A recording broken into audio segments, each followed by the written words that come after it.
Good morning, everyone, and welcome to my YouTube channel, Pain Free Partha. And all the slides are downloadable and editable in my website, www.painfreepartha.com.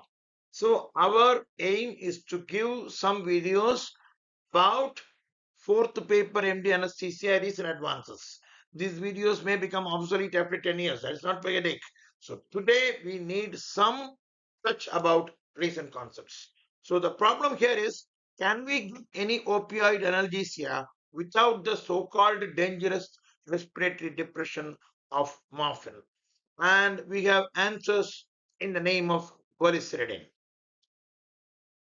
So whenever I talk anything on academics, I put a big salute to Professor Ravi Shankar, Director of Sea Dreams in Mahatma Gandhi Medical College and Research Institute, Pondicherry. What is this Olceridine? It is a novel mu opioid. It is a mu opioid, G protein based agonist for analgesia.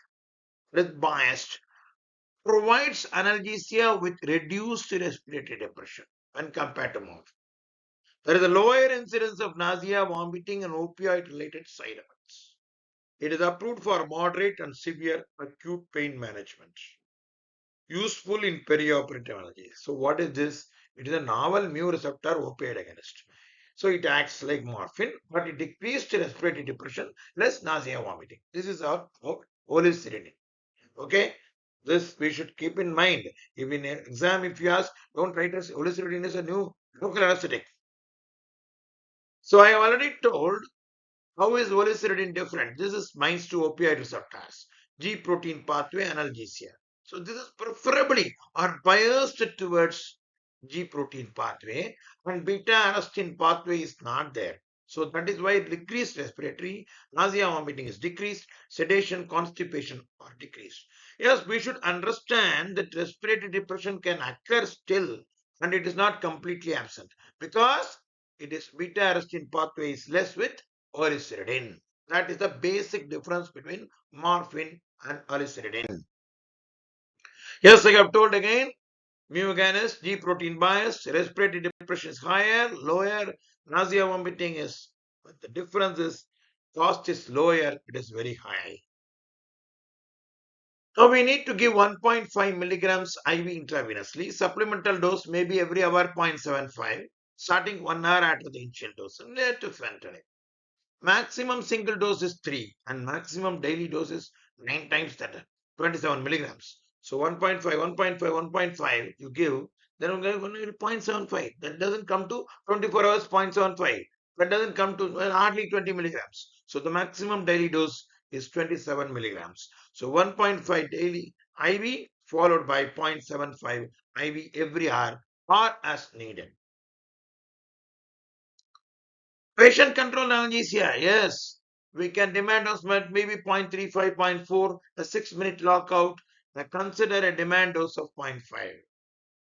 So again, the maximum daily dose is 27. So you can use IV and you should use IV. IV is 1.5 milligrams.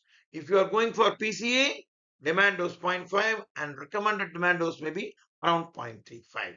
6-minute lockout. You know, lockout means once you press 0.35 is in, you cannot press it again for 6 minutes. That is what is called lockout. What are the advantages? Rapid analgesia within 1 or 2 minutes. Not like morphine. But pain relief is comparable to morphine. There is a lower incidence, but there is a still risk of respiratory depression. GI, reduced nausea, vomiting, reduced constipation. Dizziness, headache, mild hypotension may occur, but cost is on the higher side.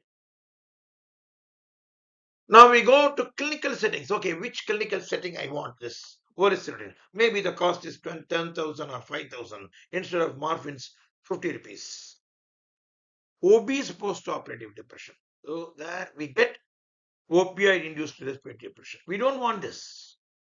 Obstructive sleep apnea. We don't want this morphine to cause this. We don't want elderly patients to cause respiratory depression.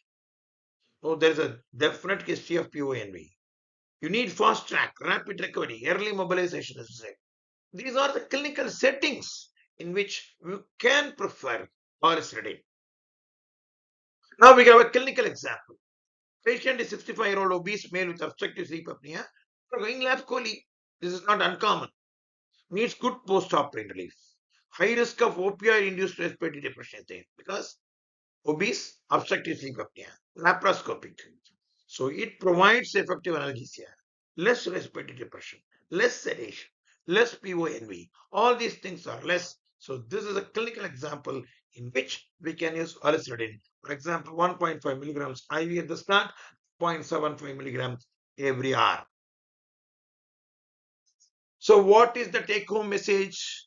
Olceridine is a G protein biased. It doesn't go into beta-arrestin pathway. Less there. So respiratory depression, less nausea, vomiting, all these things. So high risk post-operative patient, but the problem is the cost. And the real world advantage is still debated. So many patients, they have not received Olceridine.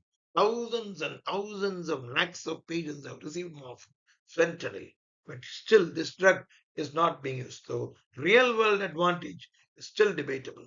Thank you all and visit my YouTube channel Pain Free Partha. Subscribe and enjoy. Thank you very much.